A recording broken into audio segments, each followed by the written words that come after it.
बरेली में 47वें ISDS स्थापना दिवस को आंगनबाड़ी कार्यकर्त्रियों ने सम्मान बचाओ दिवस के रूप में मनाया। इस दौरान उन्होंने पहले दामोदर स्वरूप पार्क में अपनी मांगों को लेकर जोरदार धरना प्रदर्शन किया। फिर उसके बाद सैकड़ों आंगनबाड़ी कार्यकर्त्रियों ने कलेक्ट्रेट गेट पर पहुंचकर कटोरा बजाकर प्रदर्शन किया। साथ ही ACM फर्स्ट तृप्ति गुप्ता को अपनी मांगों का ज्ञापन सौंपा। इस दौरान आंगनबाड़ी कार्यकर्त्रियों ने कहा कि लगातार महंगाई बढ़ती जा रही है, लेकिन देश में सबसे कम मानदेय उत्तर प्रदेश की आंगनबाड़ी कार्यकर्त्रियों को दिया जा रहा है, जिससे परिवार का खर्चा चलाना असंभव है। इसके अलावा बिना पेंशन और कोई अन्य सुविधा के बड़ी संख्या में 62 वर्ष की आंगनबाड़ी कार्यकर्त्रियों के जबरन रिटायर किया गया है, जिससे उनके हाथ में भीख का कटोरा आ गया है। वहीं दूसरी तरफ जिन आंगनबाड़ी केंद्रों पर पद रिक्त हो गए हैं, वहां दूसरी कार्यकर्त्रियों पर काम का बोझ डाल दिया गया है। उन्होंने कहा कि प्रमोशन प्रक्रिया की पारदर्शी तरीके से जल्द पूरा करने की बजाय सरकार इसे लंबित रखकर भ्रष्टाचार को बढ़ावा दे रही है। इसके अलावा सरकार नियम विरुद्ध तरीके से आंगनबाड़ी वर्कर्स का हक मारकर सीधी भर्ती करने की योजना बना रही है, जिससे योग्य उच्च शिक्षित और अनुभवी वर्कर्स में निराशा है। बर्तन बजा करके प्रदर्शन करना तो हमारी मजबूरी हो गई है। अब तो बहुत बड़ी समस्या आ गई है, क्योंकि सरकार ने ऐसा हमारे साथ इतना हमको प्रताड़ित कर रही है सरकार की बस कुछ कह नहीं सकते।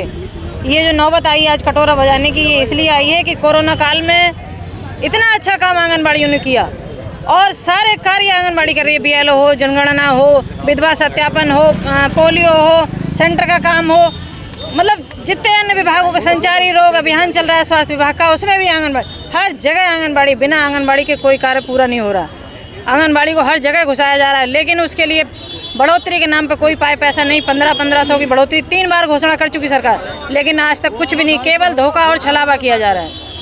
इसकी वजह से अभी हमारी जो कुछ महिलाएं हैं जो विधवा हैं, तलाकशुदा हैं, उनके आगे कितनी बड़ी समस्या आ रही है कि 62 साल में उनको रिटायर कर दिया, बिना सूचना दिए, बिना कुछ बताए।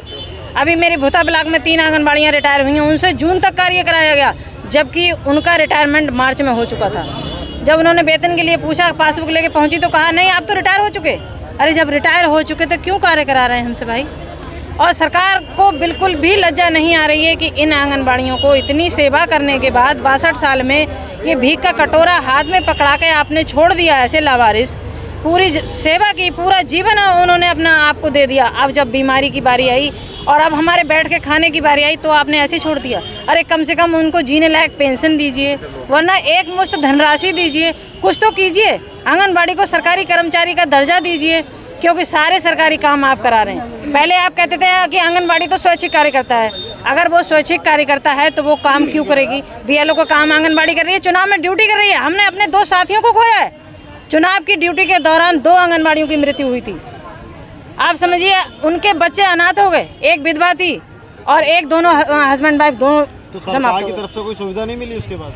नहीं, अभी तक तो कोई सुविधा नहीं मिली उनको। जिनको दिक्कत का सामना उठाना पड़ रहा है बहुत ज्यादा भैया, 25% से ज्यादा आंगनबाड़ियाँ ऐसी हैं जिनको दिक्कत का सामना करना पड़ रहा है, क्योंकि ये जब भर्ती करते हैं तो विधवा और तलाकशुदा को रखते हैं, इसमें वरीयता देते हैं। अभी ये मेरी बहन है, अभी 15 दिन पहले इसके हस्बैंड खत्म हुए, ये कैसे अपने बच्चे पालेगी?